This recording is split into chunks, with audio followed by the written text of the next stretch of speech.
ഹരേ കൃഷ്ണ, നമസ്തേ. അപ്പോൾ നമ്മൾ 108 ഹരിയിൽ ഭഗവാന്റെ ലീലകൾ ഇങ്ങനെ വർണ്ണിച്ചുകൊണ്ടേയിരിക്കുകയാണ്.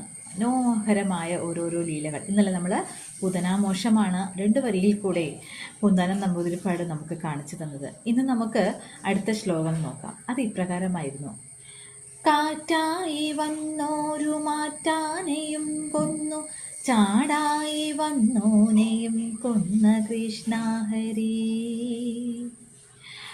ഏറ്റവും പ്രധാനപ്പെട്ട 2 ലീലകളാണ് നമ്പൂതിരിപ്പാട് ഇവിടെ 2 വരികളിൽ കൂടെ നമുക്ക് പറഞ്ഞു തന്നിരിക്കുന്നത്. അതായത് നാരായണീയത്തിലെ 2 ദശകങ്ങളിലായി പറയുന്നുണ്ട് ശകടാസുരവധവും തൃണാവർത്തവധവും. ആ 2 ലീലകളെയാണ് ഇവിടെ 2 വരികളിൽ കൂടെ പറഞ്ഞിരിക്കുന്നത്. അതിൽ നമുക്ക് ആദ്യത്തെ വരിയുടെ അർത്ഥം ഇന്ന് നോക്കാം, നാളെ 2ാമത്തെ വരിയുടെ അർത്ഥവും പറയാം. അപ്പോൾ ആദ്യത്തെ വരി ഇങ്ങനെയായിരുന്നു: കാറ്റായി വന്നോരു മാറ്റാനെയും കൊന്നു. കാറ്റായി വന്നത് കംസൻ അയച്ച കിങ്കരനായ തൃണാവർത്തനായിരുന്നു. കണ്ണൻ യശോദാമ്മയുടെ കയ്യിലിരിക്കുമ്പോൾ കണ്ണന്റെ തന്നെ മായയാൽ അമ്മയ്ക്ക് ഉണ്ണിക്ക് ഭാരം കൂടുന്ന പോലെ തോന്നി. അമ്മയുടെ കൈ കടച്ചിട്ട് വയ്യാതായപ്പോ ഉണ്ണിയെ ഒരിടത്തേക്ക് കിടത്തി. ആ സമയമാണ് തൃണാവർത്തൻ കാറ്റിന്റെ രൂപത്തിൽ, ചുഴലിക്കാറ്റിന്റെ രൂപത്തിൽ വന്നതും ഉണ്ണിയെ എടുത്തുയർത്തിയത്.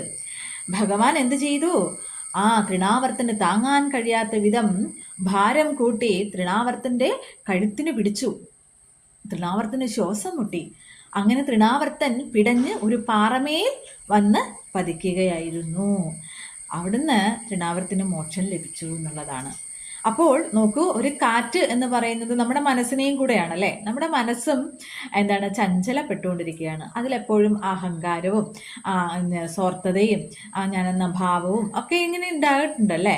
അപ്പോൾ അതുപോലെ തന്നെയാണ് ആ അസുരൻ ഒരു കാറ്റിന്റെ രൂപത്തിൽ, ചുഴലിക്കാറ്റിന്റെ രൂപത്തിൽ വന്നിട്ടാണ് നമ്മുടെ കണ്ണനെ വധിക്കുവാനായിട്ട് തുടങ്ങിയത്. പക്ഷേ ഭഗവാൻ എല്ലാം അറിയുന്ന ആളല്ലേ. അപ്പോൾ അതുകൊണ്ട് തന്നെ തൃണാവർത്തന് ഭഗവാൻ മോക്ഷം കൊടുക്കുകയായിരുന്നു. അങ്ങനെ ഭഗവാന്റെ അമ്പാടിയിലെ 2ാമത്തെ ലീലയായിരുന്നു തൃണാവർത്ത വധം. ഇന്ന് നമുക്ക് നാളെ നമുക്ക് അടുത്ത ശകടാസുര വധം, അതും ഇതേ വരിയിൽ കൂടെ തന്നെയാണ് പറയുന്നത്. ചാടായി വന്നോനെയും കൊന്ന കൃഷ്ണഹരി. എന്ത് ചെയ്തു? ശകടാസുരൻ എങ്ങനെയാണ് വന്നതെന്ന് നാളെ നമുക്ക് പറയാം. ഹരേ കൃഷ്ണ.